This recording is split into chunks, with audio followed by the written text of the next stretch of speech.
আসসালামু আলাইকুম। কেমন আছেন সবাই? কি ভাবছেন? আমি আপনাদের মুরগির মাংস রান্না করা শিখাবো? না। আপনারা তো আরও অনেক সুন্দরভাবে মুরগির মাংস রান্না করতে পারেন। আমি দেখাবো আমার মা কীভাবে আমার জন্য মাটির চুলায় শর্টকাট ওয়েতে মুরগির মাংস রান্না করে। মাংস অনেকভাবেই রান্না করা যায়, তবে আলু দিয়ে এভাবে রান্না করলে কেন জানি একটু বেশি ভালো লাগে। তো এই মাংসগুলো যা যা মশলা লাগে সেগুলো দিয়ে মাখিয়ে রাখা হয়েছে। আর এখানে পেঁয়াজ, দারচিনি, মশলা যা লাগে। তারপরে যে আলুগুলোকে খুব সুন্দরভাবে ভাজতে হবে, আর এভাবে ভেজে দিলে কেন জানি একটু মাংসর স্বাদটা আমার কাছে একটু বেশি ভালো লাগে। এই যে এখন পেঁয়াজগুলোকে ভেজে নেওয়া হচ্ছে। তারপর এখানে পেঁয়াজগুলো সুন্দর করে ভাজা হয়ে গেলে এখানে মাংসগুলো দিয়ে দিবে। মাংসগুলো দিয়ে অনেক সুন্দর করে কষিয়ে নিতে হবে।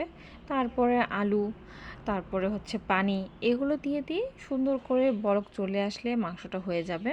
আর এভাবে মা আমার জন্য কষ্ট করে রান্না। আসলে মায়ের কাছে সন্তানের আবদার কখনো কষ্ট মনে হয় না।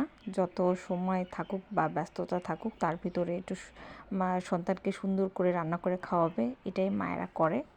আমার মনে হয় পৃথিবীর প্রতিটা সন্তানের কাছে মায়ের রান্না একটা স্বর্গীয় রান্না, যার সাথে কারো কোনো রান্নায় কখনো তুলনা করা যায় না।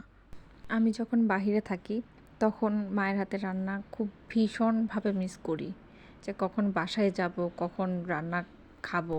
শীতের দিনে এই মাটির চুলায় রান্না করতে ভীষণ ভালো লাগে, কারণ এখানে বসে রান্নাও দেখা যায়, আগুনও তাপানো যায়। এগুলো করতে করতেই আমার কখন রান্নাটা প্রায় শেষের দিকে। যাই হোক, দেখুন ফাইনাল লুক। সবাই ভালো থাকবেন। খোদা হাফেজ।